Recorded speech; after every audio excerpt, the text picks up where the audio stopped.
Hello, everyone. Welcome to Tea with TPS, informal chats with thoughtful minds from India and the world.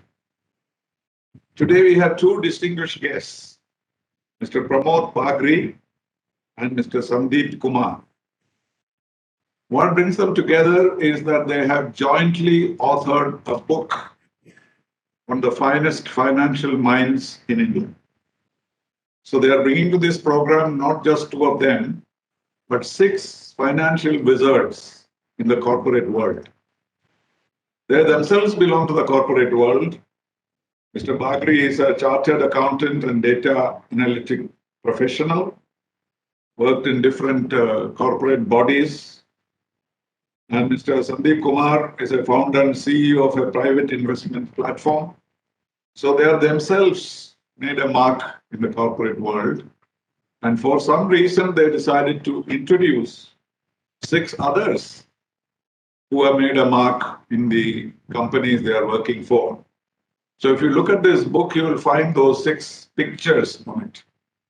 It is Ajay Seth of Maruti Suzuki, Kaushik Chatterjee of Tata Steel, Raghava Rao of Amazon India, Shankar Raman of Larsen and Toubro, Srinivas Phatak of Hindustan Unilever, and Sushil Agarwal of the Aditya Birla Group. So actually, we are going to get to know 8 people here, not just 2. So thank you very much for joining us. And this is a rather unique book because you have chosen to interview them and obviously, honestly, incorporate what they have said rather than try to make your own impressions by what they say. So this is an unusual book. It's basically a book of interviews. And from that, we get to know them. And of course, then you have made your own comments in the introduction and the conclusion. So what is the origin of this book, Mr. Bagri? Ambassador, very good evening to you and your guest. Thank you so much for having us here today. It is fantastic to be here.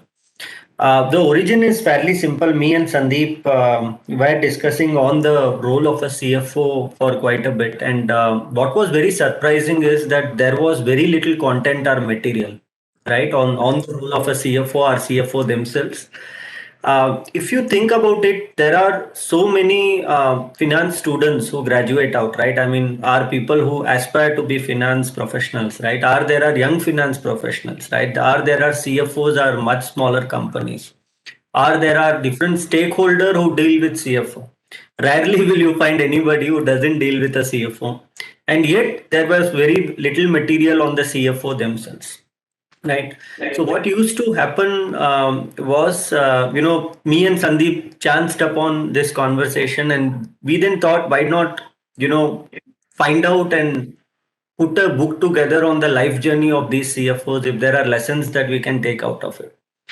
Now, what was interesting is we did not know any of them. So we literally cold called all of them. We wrote a mail with the larger purpose that it was not about us, it was about the students, it was about the professionals who wanted to know more about the CFO role, who wanted to know more about the journey.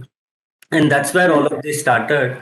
And we were in for a surprise. Or, most of them graciously accepted, right? Most of them, even though they did not know us, accepted to have that conversation. And post the conversation, it was a very, very extended journey, an enjoyable journey, a transformational journey as we started penning down CFO NITI. But broadly, that's how we started this entire journey, and that is the origin that came by. Well, there is a genre of literature called oral history. What we do is just go and talk to a person, and that becomes a book. The Foreign Service is very common, very senior officers who have not written their autobiographies. I have written my own, so somebody will come to me for oral history. But we do that. I have done myself with my senior colleagues because there are a lot of things that one could record, and they were not writing it, and therefore, but in speaking, they were more forthcoming. And so we have a series of that. That's what I was reminded about. Sandeep, how did you choose the people? Do you go by the companies, because these are all companies very well known, household names. So did you go by that, or did you go by the reputation of these individuals? So we had two, three criteria in mind when we started looking for the right set of people to interview. And the first criteria that we obviously had was that we wanted to speak to people who had the largest CFO functions, who have seen the maximum transformation in their CFO office, CFO function over the past 10, 15 years. And literally putting it, who are the most influential in the industry, who actually control thought leadership. The second thing that we wanted to do, Ambassador, was to give it, an industry flavor as well. So not pick up just, for example, the banking industry or pick up just the manufacturing industry. We wanted a mix of industries so that not only do you understand how does the CFO function or a CFO office function, but also how does it happen in a particular industry. For example, in the book, if you read, then, for L&T, a very different flavor is given saying how does a CFO operate and how does he decide between 50,000 different competing projects and select which are the ones which will win and which will not. In Maruti, you have a manufacturing flavor, you see how it actually works. Whereas if you look at Amazon India, that's a completely different, a new industry that has come up and growing now. So what we did was first identified the set of individuals who had seen the maximum growth in their companies and in their CFO offices. The second that we tried to do was have a diverse set of people who represent different industries and can talk about not only their own office but also how the industries have transformed over a period of time. The third thing that was basically important to us was to understand what is the external focus and profile of these people. So some of these people, in fact most of the people that we have interviewed, are very, very well connected, are big time mentors to students, big time mentors to young professionals. So you pick up anywhere in the book, you'll see there is a very strong mentorship element to this. And that is why we wanted to make sure that what they are providing to maybe 10, 20, 100 people in their organization should now get spread and now should be available to everybody out there, whoever wants to understand how to build a better finance organization or how to become a better finance professional. So these are some of the reasons. When you look at the corporate world, one normally thinks about or hears about the CEOs, the chief executive officers, but they have an overall charge and they are the heroes of the corporate world. So now you're looking at the second tier, as it were. But they are the ones who handle the money, they are the ones who decide on financing aspects of it. But are these in two tiers all the time, or do CFOs become CEOs or CEOs move into CFOs? Does that phenomenon occur in the corporate world? So I'll give you an example live from the book itself. I personally, and Pramod will agree, we have seen multiple examples of CFOs actually becoming CEOs. It used to be a very rare occurrence in the past, but it has become much more, much more, it happens much often now. So one example that I'll give you is, and Pramod, correct me if I'm wrong, right? Mr. Shushil, right? He actually was, if you look at from Aditya Birla Group, he actually operated as the business head of multiple units, within the group, actually operated as the CEO, learned the entire business, while he was obviously always a core finance function guy, and ultimately moved into a CFO role. So it is today, I would rather call it a CXO. I won't call it a first tier or a second tier. I would say that the top five people basically, so I'll put it this way, Ambassador, right?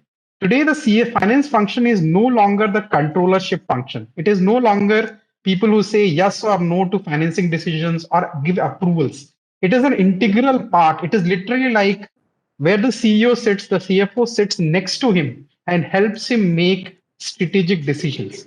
And as a result of which, what we believe is, the CFO office is a lot more integrated into the business function as well as supporting the CEO role in all crucial decisions, not only finance but also business. If I were to Sorry, if I were to add, Ambassador, on this, we did note multiple instances, and for past many years, while business partnering has come to the fore now, for past many years, these CFOs have been working very closely with CEOs, and they have been co-pilot along with the CEO in steering the organization forward. I am also reminded about another book. I know we are talking about CFO NITI. It's called The Outsiders, right? It's about 8 unconventional CEOs who kind of have created the most shareholder wealth, right? And it's a beautiful book. And why I'm bringing that on is it kind of says that the fundamental role of a CEO is to allocate capital. And it's a very interesting view that is given there, right? Now, if you take that into consideration, then where are the lines between the CEO and the CFO? Because if the fundamental role of a CEO is also to allocate capital and raise capital, right? And the CFOs is also there managing money, right? So these two have to work very closely together to make businesses work. And that brings back to Sandeep's point on that we will rather call it as a CXO, where all these CXO people together steer the organization towards success. Okay. When you look at corporate world, you always find some kind of a dynasty which controls it, right? So the CFO is normally outside the dynasty. Is that true? The CFOs have traditionally been professionals, Ambassador. That is 100% correct. Yeah. So that is not inherited in any sense. No, Okay. we haven't seen many examples of that. Yes. And how about the relationship? It has to be perfect. Otherwise, it will be very difficult for them to function between the CFO and CEO. See, it depends on how we define as a perfect relationship. A relationship where one stands as a mirror and other kind of looks at the mirror, or is it somebody who will tell yes boss kind of a thing? None of the CFOs that we saw here are yes boss kind of people, right? They have questioned the strategy, they have shown the mirror, they have told. In fact, there is a phrase in the book called "Emperor is naked." When they have to tell, they have told that. So to that extent, it's a perfect relationship, right? And any good relationship for that matter should be fundamentally based on trust, should be fundamentally based on what is good for all of them together, right? So if the CEO and CFO agree on everything, then fundamentally you should assume there is a problem, right? I would rather have a CEO and CFO who would argue things out, but once a decision is made, they steer the organization towards uh, I would say towards a path that is agreeable to both, not agreed by both. Right. So that's the relationship I have seen between the CEO and CFO, and which I think is a very healthy relationship to have. Okay, if I transfer that to the governmental structure, in the governmental structure, what happens is, even though somebody is just called a financial advisor, he wields the veto in many cases in the government, say, because there is not a question of the boss talking and the others. And therefore, the financial officer or so-called financial advisor becomes the kind of guardian of the rules and regulations. So the secretary or the foreign secretary would like a decision to be taken, but 80% of the time, a financial advisor that can block it on the ground of availability of funds, for example. That is the biggest. And secondly, suitability, or can say that this is not functionally required. So does it happen in the corporate world also that the financial person wields more power, as it were, in decision making? The CFO. Go ahead. Yeah. So Ambassador, the role of the CFO as the gatekeeper is still there. The CFO basically makes sure that the organizational resources are allocated correctly at all points of time, and they have this risk metric that they definitely follow in any organization. At the same time, as I mentioned earlier, right now the CFOs look at business as decisions, even financing decisions from a very different perspective. And let me give you an example, right? And this is from the book itself.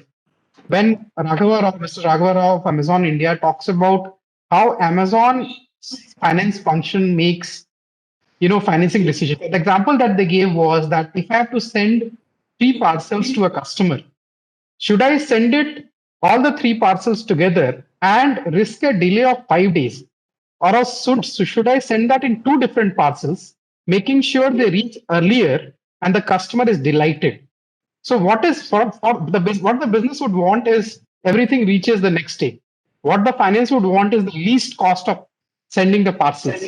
But what they are doing is arriving at a common decision, thinking about what is the value of the customer over the next 5 years.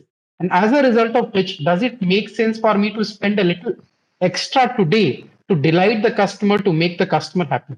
And that is where we see that the finance function, the gatekeeper function never goes away. They will make sure that all decisions are vetted and are approved from a finance perspective before the goal. But at the same time, now they are seeing things saying, does it help the organization? It doesn't say, this is my function, I don't care about anybody else, other departments are not my problem, I will only worry about myself. That is not the case anymore. They say, okay, does it delight the so that is where we talk about the customer centric finance organization.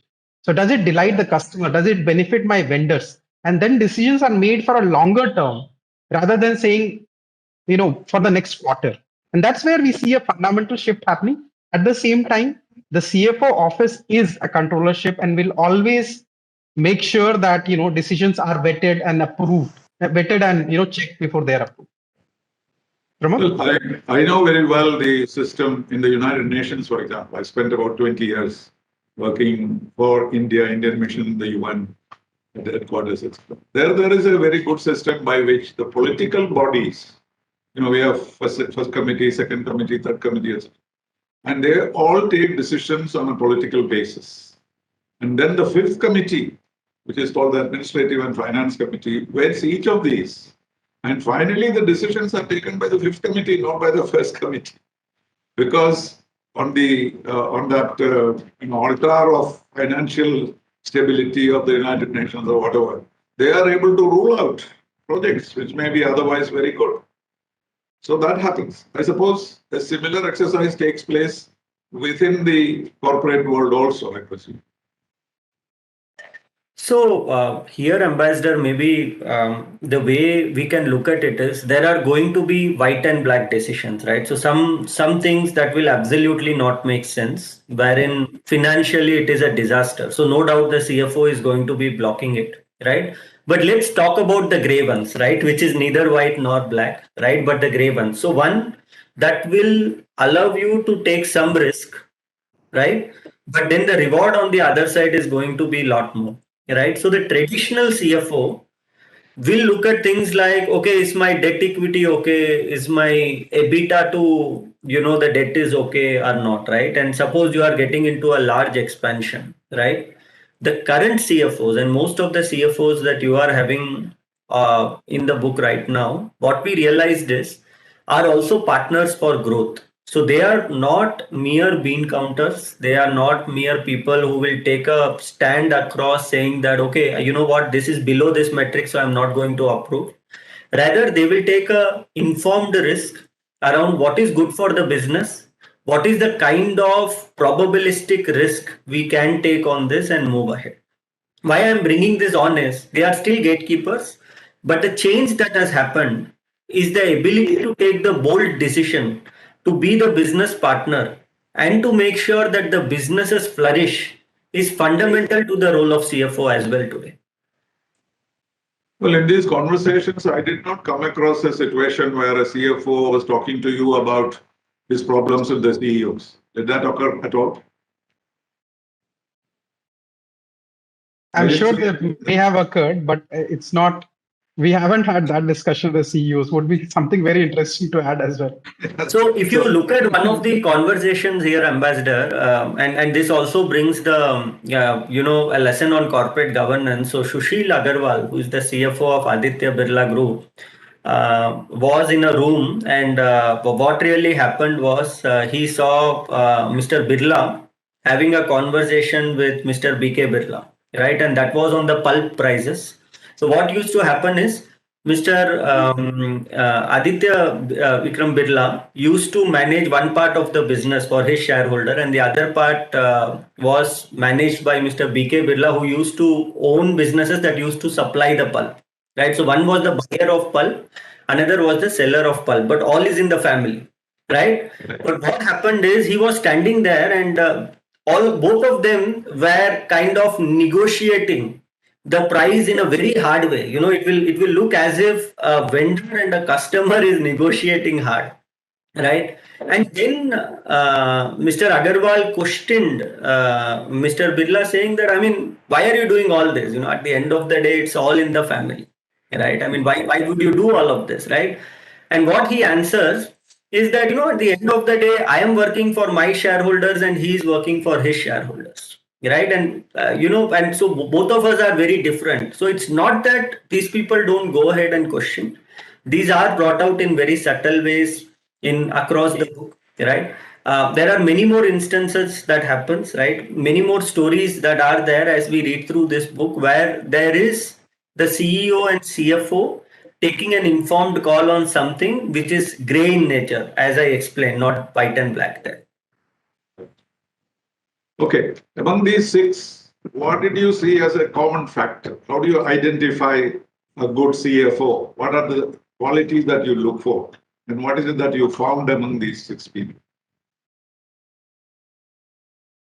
So I'll take a couple of points, and Pramod, you pick up a couple of points, right? There are 5, 6 things that we see were common among the people that we interviewed. So one thing which is, and this I'll start with this because it is more tangible, right? One thing that we saw was very early, very early on in their lives, they had a very strong affiliation to very strong liking for numbers, right? When I say numbers, it's basically, they loved making sure that, they love working with numbers. They actually got attached to finance, before college. They had a very strong attachment. And the second thing we saw was that, once they got into this field, they were able to very quickly excel. Academically, they are able to very quickly excel and, become what they like to call as the top 0.01% in any particular area of expertise. And their area, so one is that all of them love numbers and are have played in early on in their life, have played roles which are related to cash, which are related to basic core finance functions. So that was one thing that we noticed across all of them. The second thing that we noticed across all of them, and this is more an intangible and more an attitude thing, is that all these CFOs have, very actively sought out new roles, uncomfortable roles, new challenges, and then taking them on. So you talk about, whether you go from Mr. Ajay Say to actively took up, new projects, new business transformation projects, which had a high risk of failure, right? Or to someone like Srinivas, who took up the entire GST transformation during his first 100 days as a CFO. What we see is that these people are not comfortable with the status quo, right? They're like, if I'm doing something and there's nothing wrong, there is something wrong, right? So as they say, be comfortable with uncomfortableness. And we saw that all of them have actively gone out and said, what is new? What can I pick up now? And how can I help, create something which I have never known about? So new roles, always an acceptance towards new roles, and not too much calculativeness when it comes to saying, what is it that I'm going to do next? Their intent was, okay, looks fine, looks great, let me jump in, I will learn along the way. Pramod? Maybe I'll touch upon few of the behavioral aspects. Sandeep talked about the roles that they had an early seat at the table, they took new roles and all of it. One thing we commonly noted among all of them was the humane aspect, ambassador, right? So they were high on projects which had high human connect, right? They would put people to ease immediately. They knew how to hire talent, retain talent very well, right? So that was certainly one of the primary things that stood out. In fact, when me and Sandeep went to interview these CFOs, they would put us to ease in flat 2 to 3 minutes, right? And we would get a high positivity dose as we came out. So they are very good with people, right? And they used to work on projects with high people impact. The second was, and it is somewhere connected to the Goldilocks principle that Sandeep talked about, being uncomfortable with comfort. That they are lifelong learners, right? It's not that once they have become CFO, they have took a chair back and said, let the people do the work. Even today, if you see Ajay Seth or Kaushik, they are still working on things like ESG, which is a completely new area. Our integrated financial reporting, which is completely a new area, right? So all the CFOs are, lifelong learners. They are very curious. Even now, when we have a conversation with them, they are very keen to know what is the new thing in the market. What can they read? They are prolific readers. By the way, they consume, knowledge is very different, but they are prolific readers. But let me tell you one very critical aspect, and that will tie back to the conversation we had earlier, Ambassador. There are two kinds of finance people who are possible, right? One is a controller kind of a finance people who will kind of sit and control and kind of say that this is right and this is wrong and this is white and this is black. We have in the government. Yeah. Controlling system. The second is the business partner kind of a finance, folks who would come and say that, what, these are the risks if we go ahead with this, and these are the rewards that come. Do we want to take this risk reward? Let us discuss as a business, right? And they are very deep into the industry. So if you look at Ajay Seth, he has been in the automobile industry nearly forever. If you look at Kaushik, he has been in the steel industry forever. If you look at Raghava and Srini, they have been into the FMCG industry forever, right? So they also have deep knowledge of the industry that they have chosen, right? And they are able to partner with the businesses a lot better. So the finance folks who have taken the second route, right, which who have not that they have left the the controllership part, but also embraced the business partnering part, they have gone on to become CFOs of the organization. So that's one of the the common threads we saw across the CFOs as well. Yes, I saw in your final chapter what are called final thoughts. There is this aspect already covered, sense that you identify how they love conversation. There are some features, personal engagement and high positivity. I just underlined these things, being very human, deeply in action. These are all the words that you have caught from their conduct, their behavior, and so on. So obviously there are very common qualities in them. And why I'm raising it is because you are also talking about this book being useful to aspiring corporate body managers and financial experts. So this might be a useful aspect of your book that youngsters who are aspiring to do this, they're able to catch on to these qualities. And following that, were they all educated abroad, all the six of them? Or at one time or the other? I think none of them have been educated abroad. They have all been educated in India. And they may have. And the backgrounds, middle class, lower middle class, upper middle class. What is the? From what Pramod, correct me if I'm wrong. Very humble backgrounds. Very very humble backgrounds. Like lower middle class or middle class. Yeah, so middle class family, middle class ethos that comes across very, very, very strongly. So as Srinivas mentions in his, statement, he says that I am from middle class family, and HUL has a very strong middle class ethos, built into the organization as well. So yes, they did not have, none of them. Let's put it this way: none of them had a silver spoon, upbringing. They have all struggled at early stages of their career, and that I think actually adds to the fact and is a result that they are so humble and so forthright in their work as well as their discussions today. Pramod, do you agree with that? I would agree with that.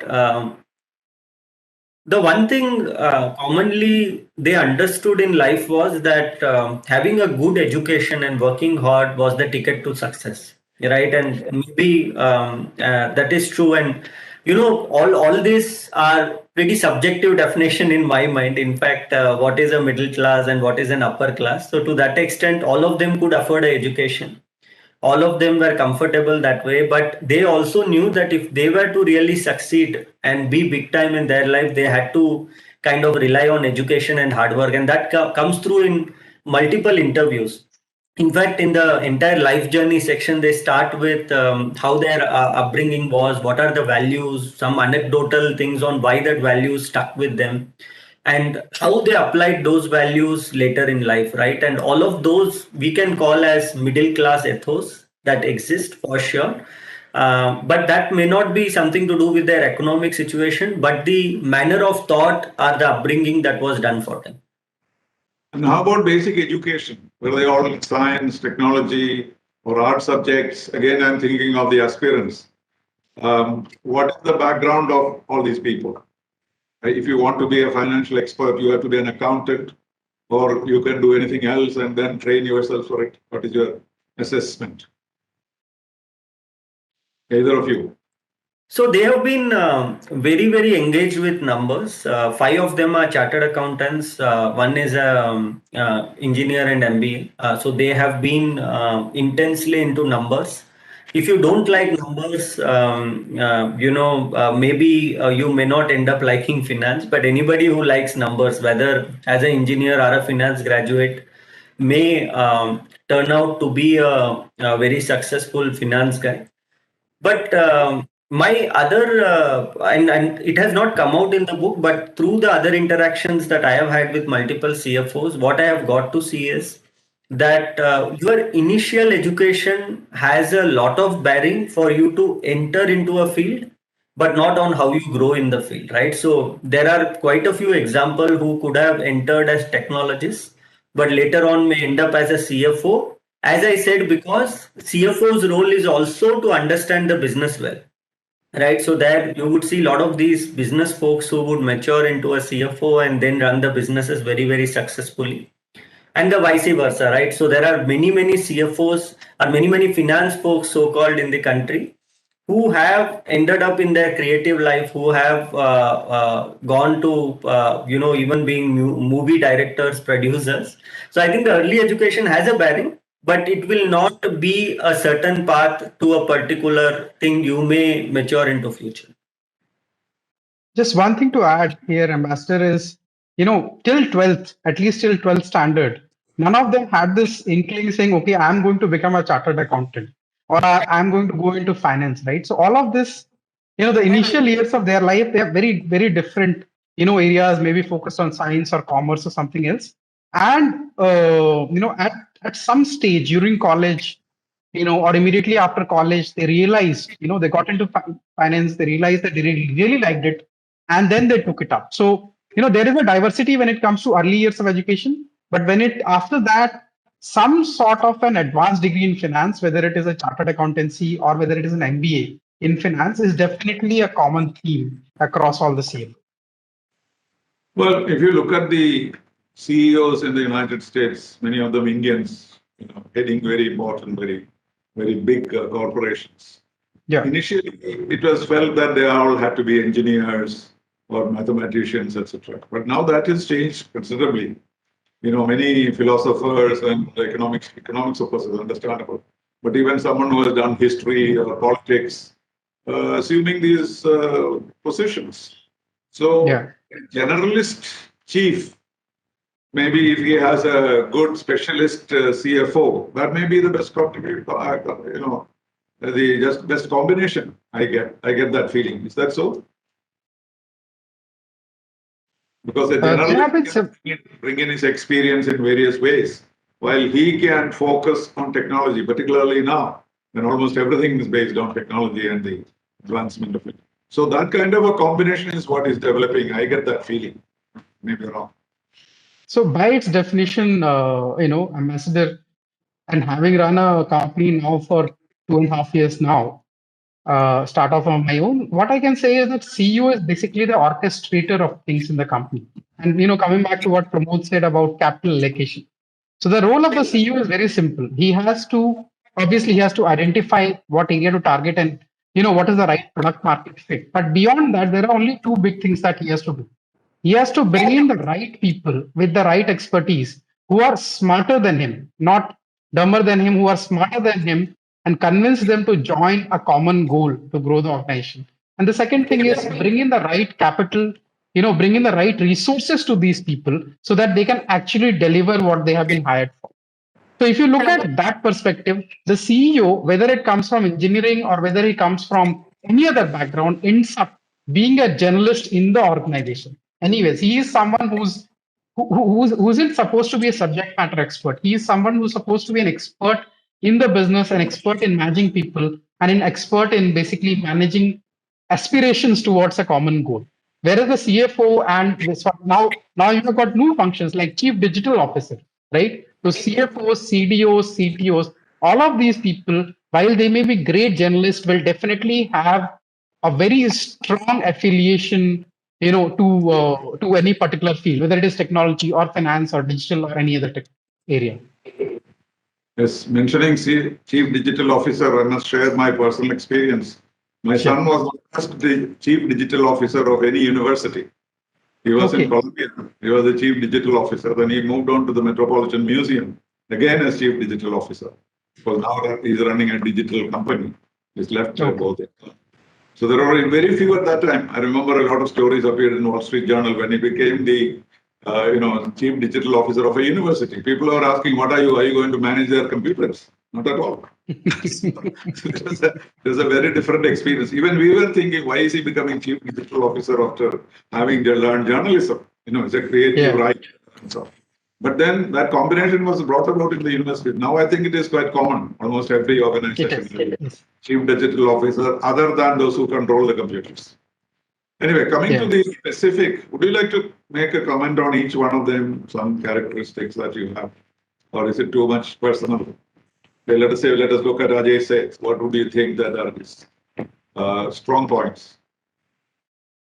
So the one statement I will make for Ajay Seth is, what he says, simplicity brings wealth, right? So if you look at Maruti Suzuki, if you look at him as a person, if you look at the entire organization per se, Maruti Suzuki is all about, dedication towards work, dedication towards excellence with absolutely zero show off, right? So if you step in, for example, when we went in and we tried to meet Mr. Ajay Seth, he was literally sitting right where everybody else sits. There's no huge cabin. There are no, set of secretaries, none of that, right? So, and it is right next to the factory floor. Everything is clean, everything is pristine, but there is absolutely no show off anywhere. And he said that, the philosophy of simplicity is basically the basic creator of wealth. And I think that reflects his personality as well as the personality of the organization. Pramod, you want to take the next one? Kaushik of Tata Steel.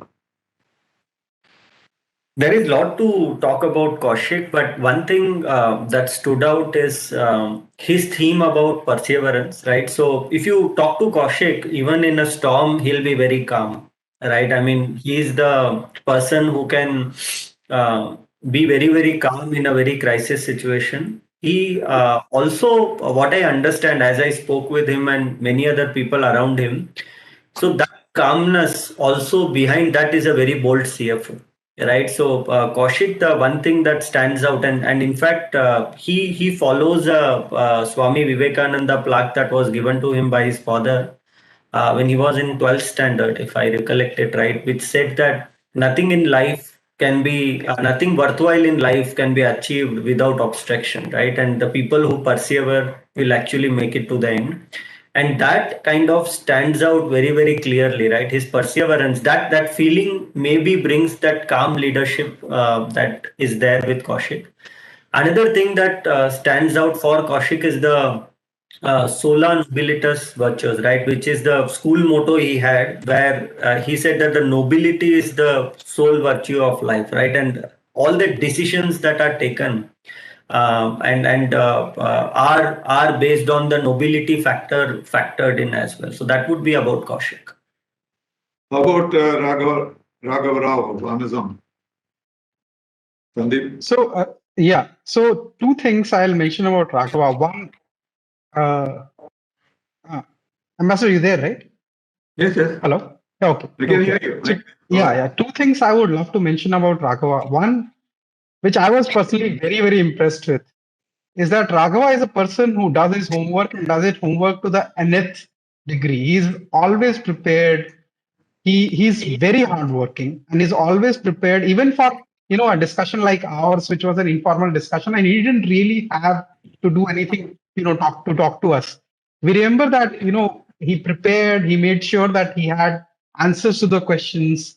So I found that Raghava does a lot of homework and is he's always very, very well prepared for any situation, right? And that one of the other CFOs from L&T mentioned that when you go out hunting for a deer, to be prepared as if you are going to go out hunting a lion, right? So I found that Raghava is very, very, very well prepared at all times, for any situation. And the second thing that I found very unique, and I think this is also basically the Amazon, maybe the Amazon culture, right? Which basically is business decisions, financial decisions, everything. It's all driven by common sense, right? And what he talks about, the various principles, philosophies that he talks about that he derives from, that the organization runs, are all, he says, you basically sit down, you get together, talk about what is right by common sense, and things basically flow out. You make the right decisions. So I think these are some of the very important things that we took away from his discussion. Okay, how about Shankar Raman, Larsen and Toubro? No, I think Sandeep mentioned about Shankar Raman.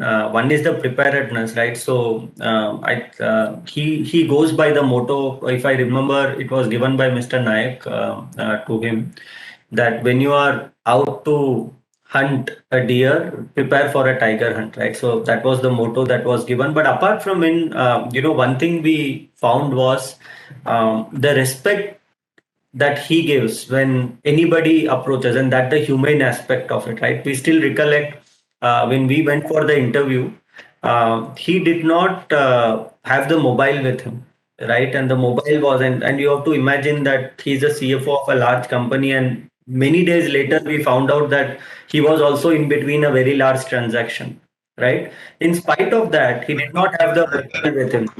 In the book, he said if they have to get me, they will know how to get me. Yes. And yeah, more importantly, he told that I have given this time to you, so I want to make sure that that time is for you, unless there is a real emergency where they can actually find me out, right? And that reflects on everything he does, right? The human aspect of it is very, very important for Mr. Shankaram. And how about my namesake, Srinivas Pathak? He is with the Hindustan Unilever. Yes. So two things I'll mention about Mr. Srinivas Pathak. One, is the thing that he talks about, and in the book he talks about, is never waste a crisis, right? And what we found was, in every action that he has taken, Srinivas basically is someone who's never, he's never bothered is the wrong word actually. He's always calm, even if there is a big problem. He's always calm, and he always looks for the opportunity in whatever the situation is. It's very difficult to put him in a situation where he says, okay, fine, this is a crisis, what do we do? He basically views every crisis as an opportunity, and accordingly tries to find out the best takeaway from each crisis. So that is one from his professional career. One personal thing that I wanted to mention, and I really liked it, right? So I ended up, he had given me time on a Saturday morning. So I ended up traveling and going from Delhi to Mumbai to meet him, and he was running a high fever, on that day. And HUL office is closed on Saturday. So in the entire office, there was just the guard, Srinivas, and me, running a high fever. And I told him, you could have told me, and I would have waited for Sunday or something else. He said, I gave you time. You came all the way from Delhi. I needed to make sure that we have this discussion. And just like Mr. Shankar Raman, these people, despite the fact that Sandeep Kumar for them wasn't somebody they knew or somebody they had to do something for, but they still give that respect, saying that, okay, this person is doing something worthwhile, and this person has taken the pains to try and meet me. So they will give you that time, they will give you that respect. And I think that's extremely important, given that they're in very senior positions. And we have seen, by the way, Ambassador, we have seen that in CEOs as well. Both of us have personally worked with a lot of CEOs the higher a person is, the more humble he is, and which is a very big takeaway. And everybody, people, we see that even middle-aged managers, middle-level managers, we develop big egos, and we believe that having seen these CEOs and CFOs, the only one lesson that we have is, more senior you become, the more humble you should become. Right. How about Sushil Agarwal? Nitya Birla. So, Mr. Agarwal, if you meet him, one thing you would notice is, and it's a very very visual thing. He's very very well dressed, right? And he actually aspired to be a fashion designer, and that it reflects on every being he has. But on the behavioral aspect, his philosophy is we should keep things simple, right, and not complicate our life or the work by overthinking anything. And see, everything that he does is following that principle. So suppose if there is a decision that he has to take, he follows something called as a headline test. So tomorrow, if there is this thing which I am deciding today where to be on the newspaper headline, will I be comfortable or not comfortable? Right? It's a very simple test to have. So he will follow that test. Right? The second simple test to have is, suppose he is investing funds, right? It is very normal for people to then decide, should I look after the return or should I look for safety? He says, my fundamental business is not treasury, right? He follows something called as SLR principle, which is safety, liquidity, return. So the first thing I should look for is safety. If two instruments are equally safe, I should look for who will give the money the next day or the same day. So that is liquidity. Only after I fulfill both of this will I go for the return parameter, right? And that has stood well also. So everything he does, there is lot of simplicity, but at the same time, because it has been evolving over the years, it is a very good principle for all of us to emulate as well. Well, I must say you have been lucky because you just picked up these people without doing any background search or anything of that sort. And you didn't run into a real egoistic guy because that's quite possible. In our life, we always come across people who are like that. So you must have been very lucky in that. Or also probably you gave them that positivity and so they responded. That also. So I must give you the credit also. And now we are completing our time. But who is going to be your audience? What is your experience? Obviously, the book is selling well. And who should we address this to in our show? Who must read this and who will read it in your opinion? So the primary readership ambassador is, finance students and finance professionals at any level, right? So if you are a finance student, you should try and understand what are the key traits that you want to imbibe in your life at an early stage. What are the roles that you should pick up to basically, progress fast in your career and aspire for the CFO function. If you are a mid-level finance professional, you can pick up various learnings from their lives to see how do I make my professional and personal career more fruitful. If you are a very senior person, if you are a CEO of a company, you can think about how do I create a better finance function. How do I create a finance function that rivals some of the biggest organizations in India, right? At the same time, I must say this, while this is the primary audience, I must say we are pleasantly surprised that a large portion of our book sales is actually going to people who have absolutely nothing to do with finance. And the reason they like it is they are like, this is a book on finance, this is a self-help book for me. This is a book that has helped me understand some things that I may be doing wrong in my life. And, I will take it away, I'll implement a couple of those lessons and see how it goes well. So we can't say that this book is now aimed at a particular group. What we would like to say is, if you read the book, find a time to read the book. Please spend half an hour after the book, after you have finished the book. Just think about some of the learnings and imbibe at least one of these learnings into your life.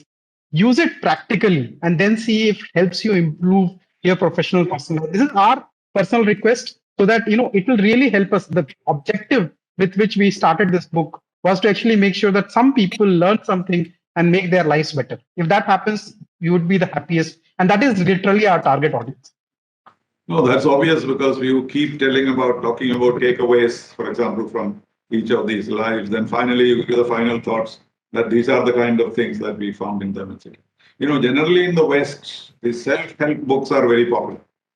I remember trying to give my autobiography to a publisher in New York. He said, "How am I interested in your life? You know, why should I publish? But you tell me, you write a book saying that how should a diplomat behave? I will publish it tomorrow." So that is the approach. They say Western music for dummies. There's a book, things like that, or Indian cooking for dummies. So that is the kind of mode when people are reading books. What is it that you can learn from them? And that I think you have summarized it very well in order to suit your audience. And I'm sure this will be picked up by institutions, universities, etc., etc. And the final question, we have been able to talk because of a common friend, as you know. Mr. KPR Nair is my publisher. All my books are published by him. How did you locate him, and how has your relationship been? So just like the book, it was a very serendipitous exercise. We were talking to somebody else. I don't I don't even remember the name. We were talking to a colleague in New York, and she knew Mr. Nair, and she said that Mr. Nair publishes a lot of high quality books. Why don't you talk to him? And it was that's where the relationship started. I must say that Mr. Nair was we are first time authors, and that's a fact, right? He was extremely receptive and he understood the idea. He took his time. I personally went and met him a couple of times. He took a lot of time to understand the idea, a lot of time to understand what it means, right? It's not about the business of publishing. It is about what am I publishing, right? And will it really, will it be readable? Will it add to somebody's, the value of somebody's life? And we said, okay, fine. From my perspective, I think this will be useful for some people. And given that it is, let's go ahead. And I think that was a very commendable aspect, And then it has been, just like you have published multiple books, a publisher and author's relationship is like a Sas-Bahu relationship, right? They have to, they coexist, they love each other, but at the same time, that consistent tension basically adds to the overall product. What we believe is they have put their heart and soul into making sure that this book looks great, reads well, is edited well. And, we are ever thankful, and we are actually happy. I mean, we are happy that we got to know him, and he's our publisher. And he has very long experience, and he has dealt with a large number of people of all walks of life. My own boss in New York, Ambassador Garakhan's book, he published. That's how I met him. Ambassador Garakhan said, "You're going to go to KPM." So that's how we started. But I found this receptivity in him. And also, even after all these years, he's willing to try out new things, new authors, new people, and, and gives you ideas about. So what do you say more? You have I agree with Sandeep. Mr. Nair has been instrumental in making sure this books comes out in the shape it has come out today. I also agree with the Sas-Bahu relationship because he has his point of view. He wants the book to be the best form it can be.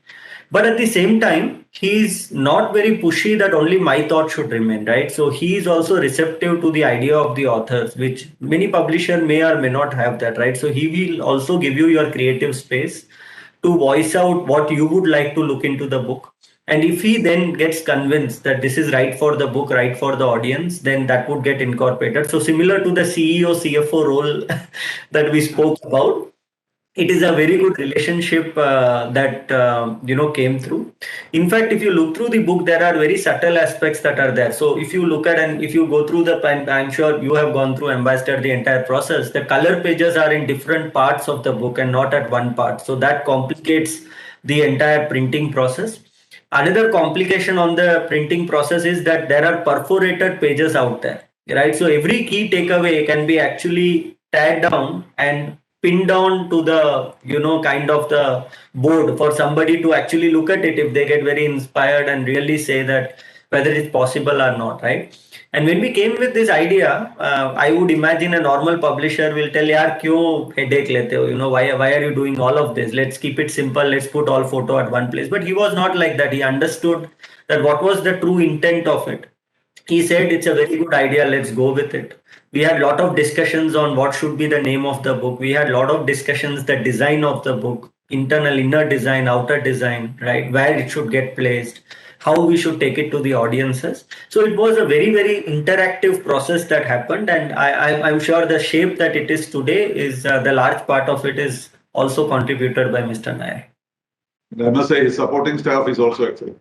Yes, yes. Jiza was there as the project manager, and it was a very, very intense kind of a thing as we ran down to the entire thing, and it became very, very I would say possible for us to reach out anytime and make sure that the book is in its best shape. So I'm sure KPR and his staff will be happy to hear that. So thank you very much, Sandeep. Thank you very much, Pramod, for spending a little time with me. And I hope this will introduce the book to a larger audience. And hopefully, I always say that writing a book is easy, but promoting it is very difficult. Sometimes you are very frustrated. You think that the book is written now, everybody has read it. But when you see the statistics, you will find that you are not Shakespeare, you see. So that is the frustration that you get. So I hope this will help you to promote the book. And this is one thing I do occasionally in my program, not always, but try and promote what I consider to be interesting books. So thank you very much for cooperating with that project. Hope to see you again. Thank you very much. It is our pleasure. Thank you so much for your time, Ambassador. Thank you so much. Thank you, Ambassador. Thank you. Bye-bye. Bye.